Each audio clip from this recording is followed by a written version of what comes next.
To discuss this topic, we are joined by Gennady Ryabtsev, an expert in the field of energy. Gennady Leonidovich, hello, thank you for taking the time to join us. Hello. This is a topic that can never be discussed enough, how the problems in Russia's oil refining sector are developing. They keep growing and intensifying.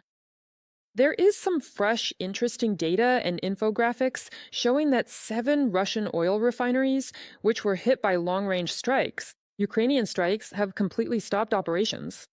11 refineries are partially affected, and more than 50% of the damage still hasn't been repaired. At the legendary Moscow refinery, for example, where that very cap was blown off, satellite images show that the cap is still lying exactly where it fell. And here, your assessment is interesting. Why hasn't the Russian Federation been able to restore these facilities? Will it even be possible to restore those 11 refineries? The ones that are partially operating, are they running because they've already been repaired, or is it just the strikes hit certain specific sectors of these plants? And what does the future hold for this entire industry, considering that out of 26, 18 have already been partially or completely shut down? To be honest, it's not out of 26, but out of 39. And to be completely accurate, it's out of 80 if we're talking about actual oil refineries and not Chechen samovars. In reality, there are also a large number of small enterprises. There are a few specific facilities on the vast territory of the Russian Federation, but for the most part, they don't currently possess the capability of producing high quality commercial grade products. It is truly remarkable to consider the exceptionally high level of manufacturing quality that was required in order to effectively fuel the production of those low quality vehicles, often referred to as buckets and nails, which were consistently produced by the Vaz automotive plant, along with a wide variety of other different industrial Russian factories operating at that time. Cars. There have absolutely and definitely been many notable and documented successes in successfully carrying out these specific types of precision strikes. The imposition of political sanctions on the oil refining industry of the Russian Federation. But unfortunately for us, a great misfortune for us, before the war, this industry was only operating at 60% capacity. And the remaining 40%, which could be the significant financial and operational losses that were suffered, will be fully offset and compensated for by the existing installed production capacities that were previously sitting idle and not being utilized. That's why it's very important to continue systematic work in this direction and not stop at what has already been achieved. It is also crucial to direct your attention not only to the major oil refineries, but also to the various strategic oil pumping stations, which are responsible for distributing the crude oil that has been extracted from the vast fields in Siberia among these very same refineries. And then, indeed, the management crisis that has now engulfed the Russian Federation, and that it is already expanding its reach to a wide variety of different industrial sectors, moving well beyond just the traditional processes of oil refining or the extraction of hydrocarbons. It really could potentially escalate into a full scale fuel crisis, which would substantially alleviate the immense pressure on the work of the Ukrainian defense forces across the vast expanse of the entire front line, since gasoline serves as the primary fuel source for Shaheds and diesel fuel is essential for their heavy machinery. These are the heavily mechanized military units of the Russian Federation, and this aviation kerosene is the essential fuel for the strategic military aircraft that constantly bombard our peaceful cities and small villages with these devastating guided bombs, from which every single day our people must suffer. Dozens of Ukrainian civilians are killed. Yes, absolutely. And here's something else interesting. In this context, I'd still like to linger a bit more around the oil refineries, so to speak. What is the main problem? Why is Russia still unable to restore them? Is it a matter of missing parts? Is it the effect of sanctions? Or why is Russia now facing difficulties, considering that this sector is truly one of the main contributors to the country's budget? The main problem is the one I already mentioned. It's a crisis of management. Putin and his clique haven't managed to accomplish anything at all. They started the war to protect Russians and ended up killing hundreds of thousands of Russians. They started the war to protect Donbass and wipe Donbass cities, most of the cities in Donbass, off the face of the earth.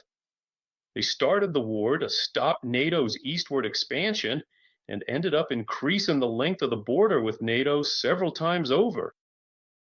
They started the war to make Russia safer, and now Russia is in more danger than it has been since June 22nd, 1941. So, this crisis of management, this inability to do anything at all, a complete and total inability to do anything, where their one and only skill is to destroy, having absolutely nothing to create, but instead to destroy everything that the current leadership within the Kremlin can reach. This is exactly the primary and main reason why this happened.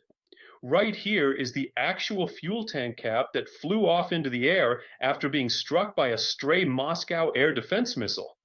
As you can see, it is still lying right here in the exact same spot where it landed. I think it will stay there for a very long time.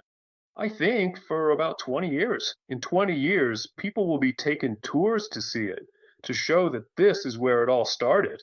The fuel crisis in the former Russian Federation. Kazakhstan is currently negotiating with the Russian Federation about processing Russian oil at its own refineries, using its own facilities, and then basically returning the refined product back to Russia. To what extent will this save Russia, considering the whole crisis? What are you talking about? Kazakhstan? Every summer, Kazakhstan bans the export of gasoline because it doesn't have enough of this fuel for itself. That's why no increase in refining? No. Exports from Kazakhstan will save Russia, just like Indian petroleum products won't save them either, because you can blast it all over the media that tankers are coming from India. But if you remember that from India, somewhere out there, somewhere in some ocean, it's slowly making its way, or sailing, I don't know. If it's a Shadow Fleet vessel, then it's probably sailing. Those same 60,000 tons of gasoline. But considering that Russia consumes 110,000 tons every day, what difference can those measly 60,000 tons make? And that's all India has. Well, technically, they have more, but you'd have to pay for it in rupees. And the rupee isn't a convertible currency in the world market. That is precisely why it is going to be absolutely fascinating and quite revealing to watch exactly where, in point of fact, the Russians will somehow manage to source and acquire all of these Indian rupees just to pay their so called strategic partners. I know, I have already used air quotes so many times now, but that is really what they are. They are partners who are exclusively focused on looking out for their own interests and their own personal gain. Considers the Russian Federation as their own raw materials appendage. All the fuss around Putin's favorite project, Power of Siberia 2, is just further proof of that. Actually, China doesn't really need Russian gas, and China doesn't necessarily need Russian energy resources at all right now. Helpers. What China wants is Russian land in large quantities. And I think that moving in small groups, slipping across the Russian Chinese border in groups of 1, 2, or 3 million people, I think that in a couple of years, China will become the hegemon not only on its own territory, but also over most of Russia's Trans-Urals region. It seems that's exactly where the Russian Federation is being led by the president. Yes, well, as you rightly mentioned, we still have a few more years to wait before we can finally see these results. While we're still on this topic, I'd like to talk about the shadow fleet. You mentioned that some Russian oil is being shipped to India. Right now, Russia is definitely having difficulties with this, since more than 200 vessels have already been hit by the Ukrainian armed forces. How does this affect the revenues, first and foremost? Of the Russian war machine? How is what they've already lost defending the Mao? Because of this, and what will it lead to? After all, as you mentioned, not only do they have nothing to deliver, but nobody even wants it. What kind of picture does this stand? As for what was destroyed in the Black and Azov seas, those were more like rust buckets than tankers. They were trying to deliver at least something to occupy Crimea. They attempted to facilitate the movement of oil onto those specific tankers that were anchored and still are currently laid up in various designated zones within the Black Sea, where they remain stationary while waiting for the eventual loading of sanctioned Russian crude oil for export. Because these massive, heavy duty oil tankers are simply far too large to safely dock at the long, outdated, and crumbling concrete piers found in Novorossiysk, Tuapse, and various other major Russian shipping ports along the coast. So it is important to understand that this situation represents much more of a highly specific and isolated case rather than being something that significantly impacts or even affects the entire broad spectrum of all Russian exports currently on the market. Yes, it continues. And unfortunately, the Russian government in Moscow is currently earning unprecedented and massive windfall profits from global oil trading, largely thanks to the current American administration and the recent American foreign policy adventure in Iran, which has actually allowed Vladimir Putin to more than compensate for those significant financial losses.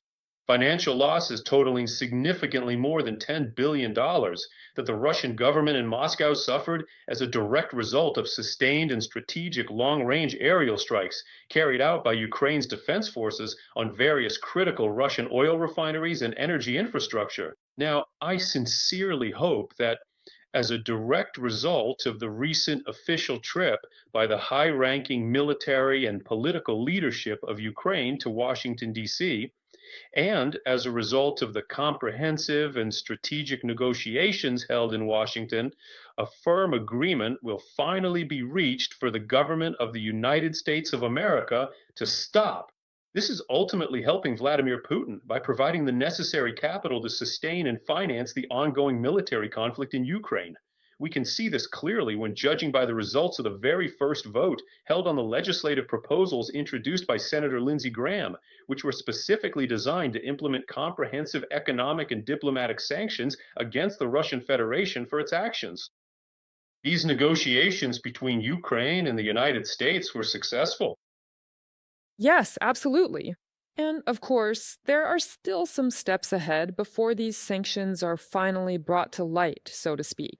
There's several rounds of voting ahead. In particular, experts say it will take a few months for this. Of course, as soon as all of this is implemented, we will definitely continue to discuss the impact of all this on the Russian energy sector and the Kremlin's revenues. For now, I want to thank you very much for finding the time to join our broadcast. We're always glad to see you, Gennady Leonidovich. We were joined by Gennady Ryabtsev, an expert in the field of energy. For today, I, Yulia Gorovaya, am saying goodbye to you.